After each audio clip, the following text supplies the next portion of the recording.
नमस्ते बच्चों, CLES के CBSE स्कूल चिकोड़ी कक्षा 10वीं में एक बार फिर से आप सभी का स्वागत है। बच्चों, आज की कक्षा में हम देखने जा रहे हैं कश्मीरी सेब, जिसके लेखक हैं प्रेमचंद। पिछली कक्षा में भी हमने कश्मीरी सेब के बारे में पढ़ा था। बच्चों, आपने वहाँ पर देखा कि जब लेखक हैं चौक जाते हैं कुछ ज़रूरी चीज़ें खरीदने के लिए, वहाँ उन्हें रंगतदार गुलाबी सेब नज़र आते हैं और वो खरीदारी करने की सोचते हैं। वहाँ जाते हैं, लेकिन वो अलग ही सोच में पड़ते हैं कि आजकल शिक्षित ज़माने में लोग क्या कर रहे हैं, विटामिन और प्रोटीन के बारे में सोच रहे हैं। और वो सोचते हैं, उसके साथ साथ टमाटो गाजर की भी बात वो निकालते हैं, क्योंकि आजकल गाजर जो थी वो गरीबों के खाने की चीज़ थी और टमाटो जो है वो आज हमारे भोजन का आवश्यक अंग बन गया है, क्योंकि हर चीज़ में हम क्या करते हैं, टमाटो मिलाकर ही भोजन बनाते हैं, है ना। उसी के साथ साथ जो गाजर पहले गरीब लोग खाते थे, आज अमीर लोग उसका हलवा बनाकर खा रहे हैं। और एक बात भी उन्हें बताई है कि जो नीम कोड़ी है, अगर कोई हमें बताए कि आपकी सेहत अच्छी रहेगी, नीम कोड़ी खाइए, तो हम उस नीम कोड़ी तक खाने के लिए तैयार होते हैं।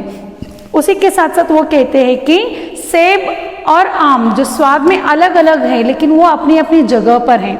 सेब से क्या होता है, हमारी तबीयत, हमारा जो आरोग्य है वो अच्छा रहता है, हमारी सेहत अच्छी रहती है। और आम तो रस और स्वाद में बहुत मीठा होता है।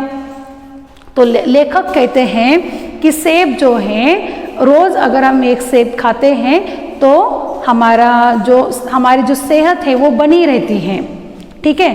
तो उसी के साथ साथ इस प्रकार सोचते सोचते वो क्या करते हैं, आधा केजी सेब की खरीदारी करते हैं और साथ ही साथ अपना रुमाल भी उस दुकानदार के पास वो देते हैं। और वो जो दुकानदार है, लेखक को कहता है कि कितने सुंदर कश्मीर से आए हुए सेब हैं, सुंदर है, ले लीजिए। तो इस प्रकार लेखक खरीदारी करते हैं और वहाँ से क्या करते हैं, वो अपने घर आते हैं। यहाँ तक हमने कल देखा था बच्चों। देखिए आगे, घर आकर लिफाफा जो का त्यों रख दिया, रात को सेब या कोई दूसरा फल खाने का फायदा नहीं है, फल खाने का समय तो प्रातःकाल है। आज सुबह मुंह हाथ धोकर जो नाश्ता करने के लिए एक सेब निकाला तो सड़ा हुआ था, 1 रुपए के आकार का छिलका गल गया था। समझा रात को दुकानदार ने देखा न होगा, दूसरा निकाला, मगर यह आध सड़ा हुआ था। अब संदेह हुआ दुकानदार ने मुझे धोखा तो नहीं दिया है।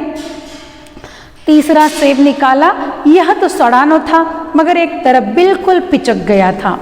चौथा देखा, वह तो यूँ तो बेदाग था, मगर उसमें एक काला सुराख था, जैसे अक्सर बेरों में होता है। काटा तो भीतर वैसे ही धब्बे जैसे बेर में होते हैं। एक सेब खाने लायक नहीं। लेखक सेब की खरीदारी तो करते हैं, उसे घर लेकर आते हैं। घर लेकर आने के बाद वो सोचते हैं, अगर मैं रात को इसको खाऊं तो इसका फायदा मुझे होगा क्या? नहीं, सेब हो या कोई और फल हो, इसका खाने का फायदा कब होता है? सुबह खाने में। तो लेखक सोचकर ऐसे ही वो उन सेब को वहीं पर टेबल पर रखते हैं और सुबह मुंह हाथ धोकर नाश्ता करने के लिए बैठते हैं तो सेब वो निकालते हैं। देखिए, एक सेब निकाला तो सड़ा हुआ था। पहला सेब लेखक निकालते हैं, दिखने में अच्छे सुंदर रहने वाले जो सेब जब लिफाफे से निकालते हैं तो देखते हैं कि वो सड़ा हुआ था। 1 रुपए के आकार का छिलका गल गया था, उसके ऊपर 1 रुपए के आकार का छिलका, यानी कि 1 रुपए के आकार जैसा धब्बा उसके ऊपर था। समझा रात को दुकानदार ने देखा न होगा। लेखक समझते हैं कि हाँ, एक सेब सड़ा है, दुकानदार ने देखा न होगा, इसीलिए वो क्या करते हैं, दूसरा सेब निकालते हैं, मगर यह आध सड़ा हुआ था, यानी कि आधा सड़ा हुआ था। पहला सेब निकालते हैं, उसके ऊपर 1 रुपए का आकार का छिलका गला हुआ था। आप देखें बाजार में, अगर आप बाजार में जाकर अगर आपने सेब की खरीदारी की है, एप्पल की खरीदारी की है, तो आपको पता चलेगा कि उसके ऊपर किस प्रकार के धब्बे होते हैं। तो पहले सेब के ऊपर 1 रुपए का आकार का छिलका था, दूसरा सेब निकालते वो आधा सड़ा हुआ था। अब देखिए, दुकानदार ने मुझे धोखा तो नहीं दिया। लेखक पहली बार सोचते हैं 1 रुपए का आकार का छिलका गल गया है, चलो दुकानदार ने देखा नहीं होगा, दूसरा निकालते हैं। दूसरा निकालते वो भी आधा सड़ा हुआ था। तब लेखक को संदेह होता है कि ये दुकानदार ने मुझे धोखा तो नहीं दिया। तीसरा सेब निकालते हैं, यह तो सड़ा न था मगर एक तरफ दबकर बिल्कुल पिचक गया था। पिचक जाना है, नहीं पता है आपको? हाँ, तीसरा सेब उन्होंने निकाला तो वो पूरा ऐसा पिचक गया था। तो चौथा देखा, वह तो बेदाग था मगर उसमें एक काला सुराख था जैसे अक्सर बेरों में होता है। काटा तो भीतर वैसे ही धब्बे जैसे बेर में होते हैं। देखिए लेखक कहते हैं जो चौथा सेब था वो भी अच्छा नहीं था, उसके अंदर बेर जैसे कांटे थे और काटा तो भीतर वैसे ही धब्बे। उस सेब को उन्होंने काटा तो काटने के बाद उन्होंने देखा कि भीतर वैसे ही धब्बे थे, जैसे कि सेब जैसे सड़ा हुआ होता है ना, वैसे ही जैसे बेर में होते हैं। लेखक यहाँ पर क्या कहते हैं, पहला सेब निकालते हैं, उसके ऊपर 1 रुपए का आकार का छिलका गल गया था, यानी कि उस छिलके 1 रुपए के साइज के जितना वो क्या हुआ था, सड़ा हुआ था। तब सोचते हैं कि दुकानदार ने देखा नहीं होगा। दूसरा निकालते हैं, वो तो पूरा आधा ही सड़ गया था। तीसरा निकालते हैं, वो क्या हुआ था, वो सड़ा नहीं था, दिखने में अच्छा था लेकिन पिचक गया था, मतलब जो मृदु हुआ था। चौथा सेब निकालते हैं तो वो देखते हैं कि उसके अंदर कांटा था, बेरों के, अक्सर बेरों में होता है ना, वैसा कांटा था। और उसको आधा करने के बाद यानी कि सेब को उन्होंने काटा, काटने के बाद उन्होंने देखा कि उस सेब के अंदर क्या हुआ था, धब्बे वैसे ही थे जैसे बेरों में होता है। तो इस प्रकार लेखक सोचते हैं कि इस दुकानदार ने मेरे साथ क्या की है, धोखेबाजी की है। लेखक कहते हैं देखिए, दुकानदार ने जानबूझकर मेरे साथ धोखेबाजी का व्यवहार किया।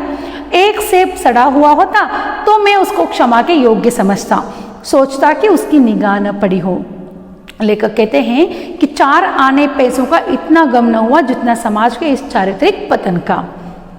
देखिए वो जो सेब थे वो 4 आने के थे, 4 आने में 4 सेब लेखक ने खरीदे थे।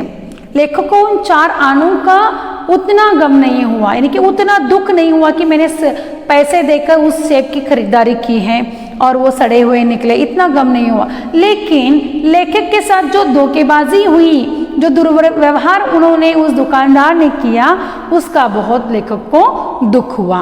वो कहते हैं कि दुकानदार ने जानबूझकर मेरे साथ धोखेबाजी का व्यवहार किया। एक सेब सड़ा हुआ होता तो मैं समझ लेता कि दुकानदार की उसके ऊपर नज़र नहीं पड़ी होगी, वैसे ही उसने तौलकर मुझे ये सेब दिए होंगे। लेकिन चारों के चारों सेब सड़े हुए, ये तो धोखेबाजी नहीं होती, ये जानबूझकर सेब डाले हुए थे। मगर देखिए यहाँ पर लेखक कहते हैं, मगर इस धोखे में सहयोग देना मेरा भी सहयोग था। मेरा उसके हाथ में रुमाल रख देना मानो उस धोखा देने की प्रेरणा थी।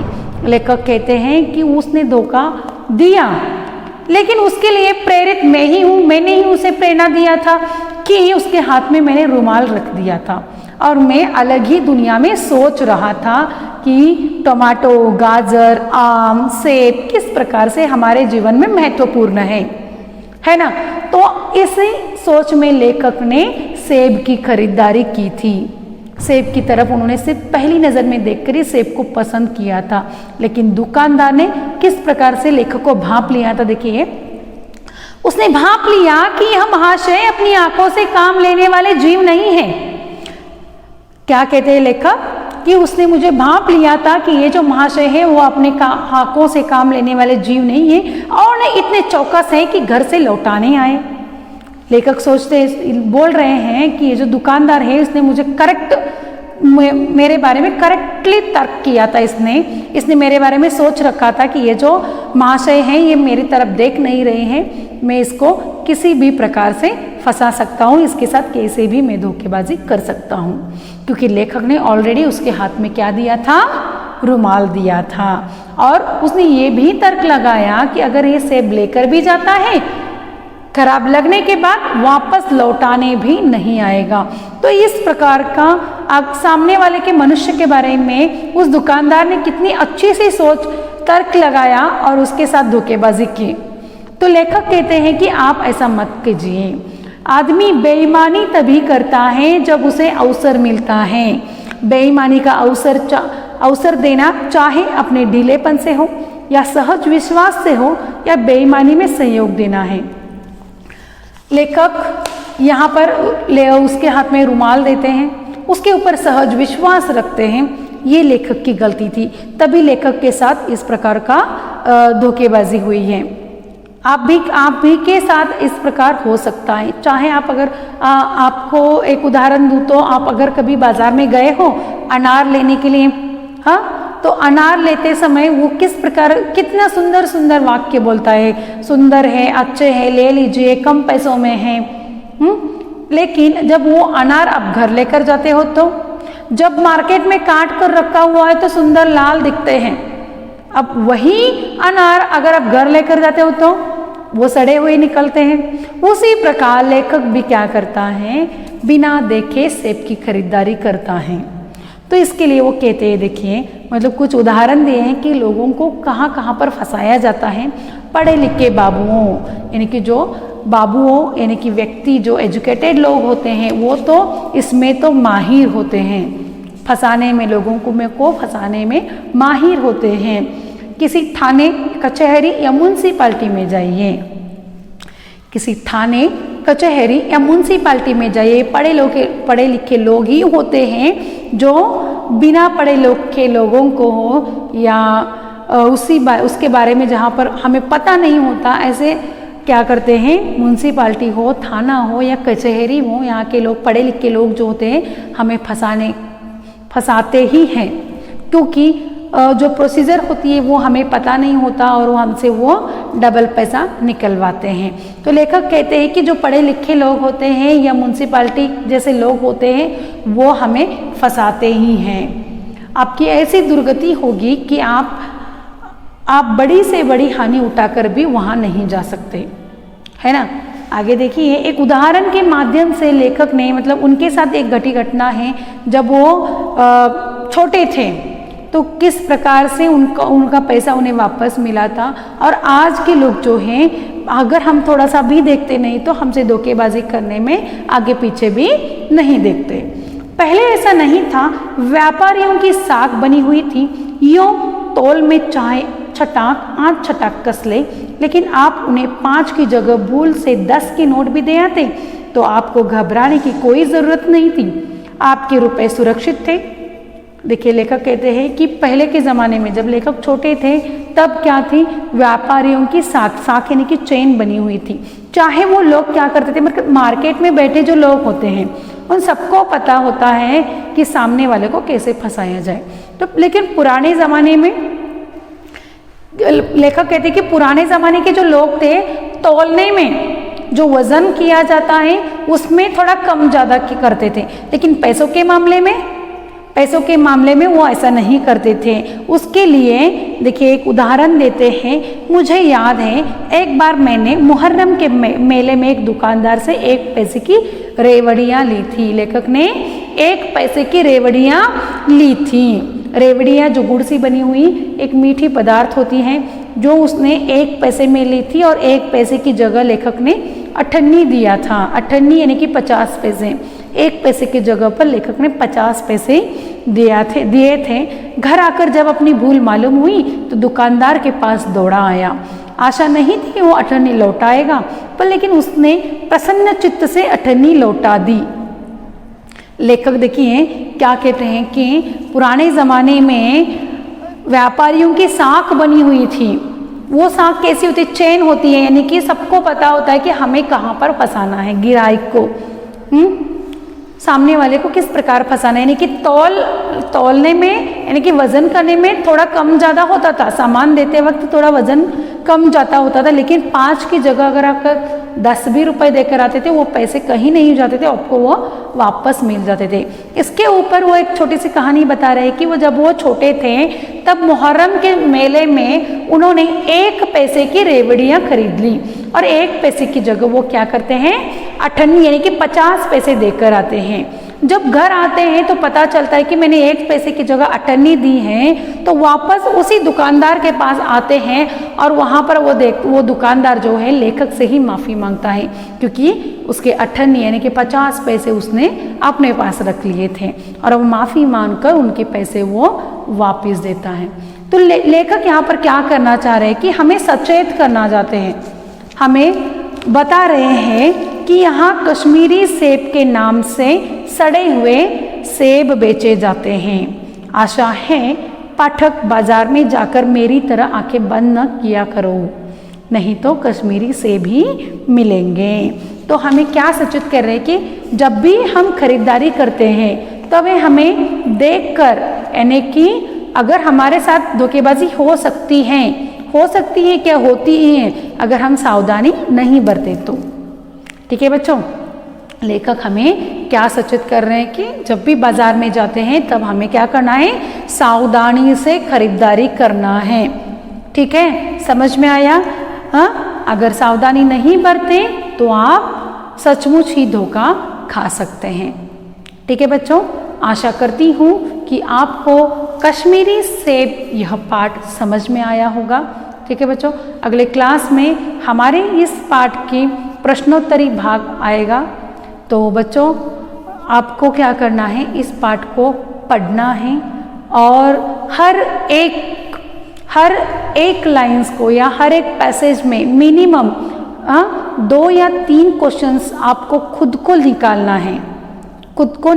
एक वाक्य में उत्तर लिखिए, एक वाक्य में उत्तर लिखिए। इस प्रकार का कॉलम इस प्रकार से फेयरबुक में आप खुद को करना है। जब आप खुद एक प्रश्नों के उत्तर निकालोगे तो आपको समझ में आ जाएगा कि आपको कहाँ तक ये पाठ समझाएं। ठीक है बच्चों, अगले क्लास में हम इसके प्रश्नोत्तर अभ्यास के साथ आएंगे। धन्यवाद।